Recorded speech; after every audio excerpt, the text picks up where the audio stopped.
On April 20th, a magnitude 7.7 earthquake struck off the coast of northern Japan. Within hours, the government issued a warning that had only been used once before in the country's history, telling 182 cities to prepare for the chance of something far worse. But the warning wasn't for the fault line everyone assumed. The coastline along Iwate Prefecture, roughly 100 kilometers west of the quake center, is still under advisory as this video goes up. The earthquake that triggered it struck at 16:53 local time on a Monday afternoon, centered beneath the seafloor of the North Pacific, where the Pacific Plate grinds westward under the Okhotsk Plate at about 8 centimeters per year. The break tore across a section of the plate boundary roughly 70 by 65 kilometers wide, with a peak shift of nearly 5 meters, and the whole thing lasted about 12 seconds. In Tokyo, 350 kilometers south of the quake's center, high-rise buildings in Shinjuku and Shibuya swayed for several minutes. Office workers gripped their desks at level 3 on Japan's shaking scale. The tremor was felt as far south as Nagoya, but the strongest ground motion hit level lower 5 in Aomori, Iwate, and Miyagi, strong enough to make loose furniture slide and knock things off shelves, but well within what Japanese building codes are built to handle. Within minutes, the Japan Meteorological Agency rated the earthquake at magnitude 7.7 and issued a 3-meter tsunami warning for the Iwate coastline. Aomori and parts of Hokkaido received lower-level advisories. Tsunami sirens went off across the Sanriku coast, the same stretch of shoreline that was destroyed 15 years earlier. And then something unusual happened. The magnitude started changing. 7.7 became 7.5 on the Japanese scale. The United States Geological Survey posted its own number at magnitude 7.4. A separate global measurement settled at 7.5. The number that broke across world headlines was already outdated by the time anyone read it. This matters because magnitude is not just a label.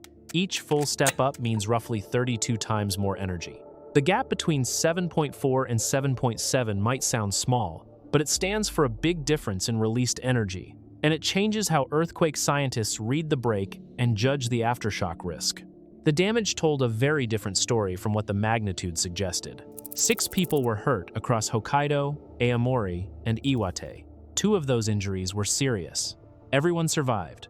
About 26 to 39 buildings took damage in Aomori, mostly schools and shops. A road section cracked in Ishinomaki. Around 200 homes lost power in Hiraizumi and another 100 in Aomori, and most of that was fixed overnight. Within the first 40 minutes, at least 29 aftershocks were logged above magnitude 2. The strongest hit at magnitude 5.6 about 40 kilometers from the quake's center, roughly 40 minutes after the main event. For the towns along the Sanriku coast, every single one of those aftershocks carried a weight that has nothing to do with magnitude. These are the same towns, Atsuchi, Kamaishi, Ofunado, that were flattened in 2011. People in these places do not wait to see if a tsunami is coming. They move to high ground the moment the shaking starts, and they stay there until the all clear. That reflex is not something they learned in a class. It was burned into the region 15 years ago when 10-meter waves swept through streets that families had lived on for generations. The tsunami that arrived was a fraction of what the warning predicted. Kuji Port in Iwate logged the highest wave at 80 centimeters. Miyako Port saw 40 centimeters. Sendai, Hachinohe, and Urikawa all measured 30 centimeters or less. That 80 centimeters at Kuji might sound harmless, but tsunami waves act nothing like ocean swells. A tsunami does not crest and break. It surges. 80 centimeters of fast-moving water pushing inland carries enough force to knock a person off their feet and drag them into wreckage. The evacuation was not an overreaction. It was the right response to a real, if small, threat. The 3-meter warning was lowered through the evening and lifted entirely before midnight. So if the damage was small and the tsunami never showed up, why did the Japanese government trigger one of the rarest emergency advisories in the country's history? This is where the story splits into 2 completely different versions, and the one that spread around the world is the wrong one. Within hours of the earthquake, major outlets across Europe, North America, and Asia began reporting that Japan had triggered its Nankai Trough Megaquake advisory. Headlines described the event as a possible lead-up to the long-feared Nankai Megaquake. The magnitude 8 to 9 quake that earthquake scientists have warned could strike along Japan's southern Pacific coastline with devastating results. That reporting is wrong. The advisory that Japan actually issued is called the Off the Coast of Hokkaido and Sanriku Follow-up Earthquake Advisory. It is a completely separate system, watching a completely different fault zone, roughly 1,000 kilometers away from the Nankai Trough. The Nankai Trough Advisory System was set up in 2019. It watches the boundary where the Philippine Sea Plate dives beneath the Eurasian Plate along southern Honshu, from Shizuoka down through Shikoku and toward Kyushu. That system has 2 levels. The lower level, called Attention, was triggered exactly once, in August 2024, after a magnitude 7.1 earthquake off Miyazaki. The upper level, called Warning, has never been issued. The Sanriku Advisory System is newer. It launched in December 2022, built for the Japan Trench and Kuril Trench fault zones along Japan's northern Pacific coast. It triggers on its own whenever a magnitude 7 class earthquake happens in its watch zone. And the April 20th event was not its first time. The system was first triggered on December 9th, 2025, after a magnitude 7.5 earthquake off Aomori. That advisory ran for 7 days and ended without a follow-up event. So the April 2026 trigger is the second time this system has ever been used, not the first, and it has nothing to do with the Nankai Trough. The difference is not just about paperwork. These 2 advisory systems exist because Japan sits on top of 2 completely different earthquake machines, and mixing them up means getting the threat wrong. Picture the Japanese island chain from above. Running along the eastern Pacific coastline from Hokkaido down to roughly the latitude of Sendai is the Japan Trench, where the Pacific Plate dives beneath the Okhotsk Plate. This is one of the deepest ocean trenches on Earth, reaching over 8,000 meters in places. The plate pushes in at roughly 8 to 9 centimeters per year, and the stress that builds up along this boundary is what creates the earthquakes that define the Sanriku coast. The history of this trench is staggering. The 869 Jogan earthquake sent a tsunami sweeping kilometers inland across the Sendai Plain, an ancient event so old it was basically forgotten until 2011 proved it could happen again. The 1933 Sanriku earthquake, a magnitude 8.4, claimed over 3,000 lives. The 1968 Tokachi-oki, magnitude 7.9, the 1994 Sanriku-oki, magnitude 7.7, and of course 2011, the magnitude 9 that changed what everyone thought this trench could do. The worst-case scenario for a Japan Trench and Kuril Trench combined break pictures 30-meter tsunamis, 199,000 lives lost, and roughly 31 trillion yen in damage, equal to about 200 billion American dollars. Now shift your view about 1,000 kilometers to the southwest. Running from the Tokai region near Mount Fuji all the way down past Shikoku to Kyushu is the Nankai Trough. Here, the Philippine Sea Plate dives beneath the Eurasian Plate at roughly 4 to 6 centimeters per year. The angle is different. The plate shape is different. The earthquake history is different. The Nankai Trough has produced magnitude 8 class earthquakes on a roughly 100 to 150 year cycle for over 1,000 years of written records. Most recently in 1944 and 1946.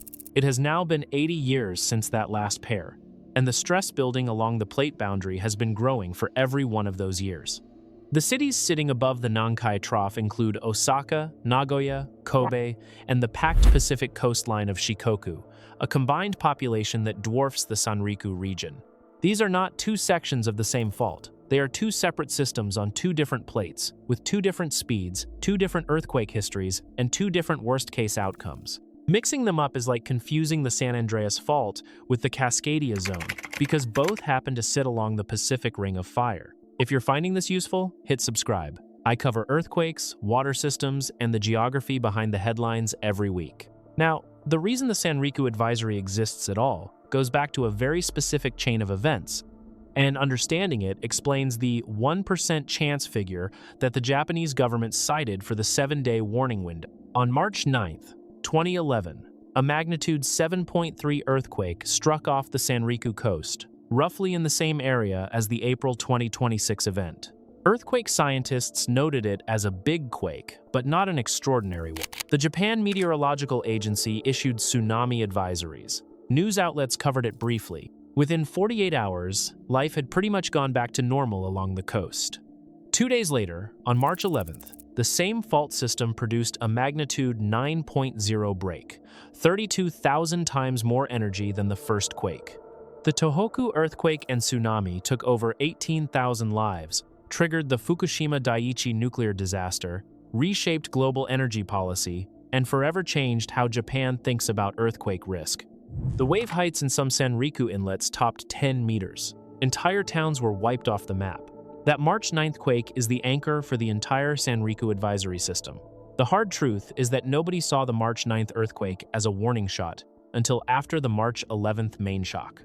Warning quakes and main quakes look the same in the moment. The only way to know if a big earthquake is a warning is to wait and see if something bigger follows. The advisory system is Japan's attempt to turn that uncertainty into a plan, to say, we cannot predict what comes next, but we can tell you the odds just went up, and here is what you should do about it. When the system works out that a magnitude 7 class earthquake raises the chance of a follow-up magnitude 8+ event from the normal rate of about 0.1% to roughly 1%, that tenfold jump comes from studying past cases where big earthquakes were followed by bigger ones. The 2011 case is the key example. 1% still sounds low on its own, and it is low in pure numbers. But from a safety standpoint, a tenfold increase in the chance of a civilization-scale earthquake is enough to act on, especially in a region where the cost of being wrong is measured in tens of thousands of lives. The advisory covered 182 cities and towns across 7 regions, from Hokkaido south to Chiba. Evacuation orders reached roughly 176,000 people in over 82,000 households. Schools closed in parts of Aomori and Hokkaido. The Tohoku, Hokkaido, and Akita bullet train lines stopped running Monday night and started again Tuesday morning after track checks. A Sanriku railway train carrying 9 passengers stopped safely inside a tunnel, and all 9 walked out unhurt. Every coastal nuclear plant, Onagawa, Higashidori, Fukushima Daiichi, and Daini, reported nothing wrong. That last detail is not a footnote. The Fukushima Daiichi meltdown in 2011 happened because the plant's seawall was too low and its backup power flooded. 15 years later, an earthquake on the same fault system, 100 kilometers offshore, at a strength that would have raised alarms in 2011, produced 0 nuclear problems. Japan rebuilt its coastal walls, raised its barriers, upgraded its reactor backup systems, and added automatic bullet train braking. The April 20th event is the first real-world stress test of that post-2011 work, and it held. There was, however, one economic ripple that traveled much farther than the seismic waves. Kioxia, one of the world's largest memory chip makers, runs its main factory in Kitakami, Iwate Prefecture, inside the strong shaking zone. Within 48 hours of the earthquake, SanDisk and Phison froze memory chip pricing while Kioxia checked its clean rooms for damage. No confirmed harm came to the factory, but the freeze was a reminder of something the chip industry already knows. A huge share of the world's memory chip supply runs through a single region on the Sanriku coast, the same coastline that sits right above one of the most active earthquake zones on Earth. Now, the fact that this earthquake has nothing to do with the Nankai Trough does not mean the Nankai threat has gone away. If anything, the picture down south has gotten more troubling in the past 18 months. In January 2025, the official 30-year chance of a Nankai Trough magnitude 8 to 9 Megaquake was raised to about 80%. Then, in September 2025, something happened that had never been done before in Japanese earthquake science. 2 competing models were published side by side, one putting the odds at 60 to 94.5% and another at 20 to 50%, with the open admission that the science alone cannot tell which estimate is closer to the truth. The government's worst-case Nankai scenario projects roughly 298,000 lives lost, and economic damage equal to about $2 trillion American dollars. The cities in the direct impact zone include Nagoya, Osaka, and Kobe, 3 of the biggest city areas in Japan. The National Disaster Plan aims to cut that number of lives lost by 80% through early warning, evacuation, and stronger buildings and systems. But even an 80% cut would still mean nearly 60,000 lives lost. The April 2026 earthquake did not change any of these Nankai Trough numbers. There is no known way for an earthquake on the Japan Trench to set off a break on the Nankai Trough across that distance in a short time frame. The 2 systems are independent. But the public reaction showed something important. The moment a major earthquake hits Japan, the entire country now reads it through a Nankai lens. That reflex traces straight back to the August 2024 advisory, the first time the Nankai Trough system was ever triggered.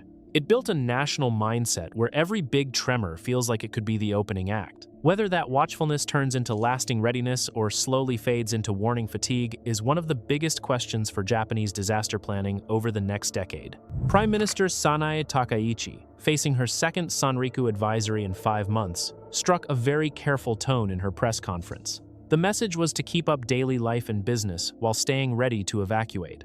That wording was not by accident. During the August 2024 Nankai advisory, panic buying cleared grocery shelves in Osaka, and hotel cancellations gutted the tourism industry along the Pacific coast. The government has learned that the words used in earthquake warnings can cause their own kind of damage, and choosing those words carefully is now as much a part of the system as the sensors themselves. And then there is the question of the images. The title of this video talks about shocking images. And images did spread widely in the hours after the earthquake. Footage of massive tsunami waves flooding coastal towns, buildings flattened into rubble, entire neighborhoods on fire. The problem is that almost none of it was from April 20th. NHK's live feeds from Iwate ports that evening showed swaying goods in shopping centers, blaring sirens in Ofunado, and calm lines of people moving to higher ground. There were no collapsed buildings, no coastal flooding, no fires, no ground turning to liquid. The most widely shared images were the Japan Meteorological Agency's red tsunami warning graphic laid over coastal webcams, a photo of an NHK alert on a screen in Tokyo, and crowded platforms at Sendai Station as bullet train service stopped. What filled the gap on social media was recycled footage, clips from the 2011 Tohoku disaster, images from the 2024 Noto Peninsula earthquake, which cost over 500 lives and destroyed 80,000 buildings. And alongside those, AI-made images showing destruction that never happened, caught by fact-checkers and Wikipedia editors within hours. The difference between Noto and this event matters for understanding what actually happened on April 20th. The 2024 Noto earthquake was a shallow crack in the Earth's crust directly beneath a populated peninsula. Buildings fell because the shaking was intense and right underfoot. The April 2026 Sanriku earthquake was an offshore thrust, 100 kilometers from the coast, at moderate depth. The energy spread out through water and rock before it reached populated areas. The shape and angle of the break, not just the magnitude, decides the damage, and the shape on April 20th was about as good as a magnitude 7.4 gets. The earthquake that hit Japan on April 20th is not going to enter the record books as a disaster. It is going to enter them as a test of building codes rewritten after 2011, of warning systems built in 2022, of evacuation plans drilled into coastal towns for 15 years. 6 injuries, 0 lives lost. An advisory system that fired as planned, gave a clear reading of the odds, and covered 182 cities within hours. The headline that went around the world said Japan had triggered a warning it had never issued before. The real headline is different. Japan triggered a warning for the second time, on the right fault system, with the right odds to the right cities.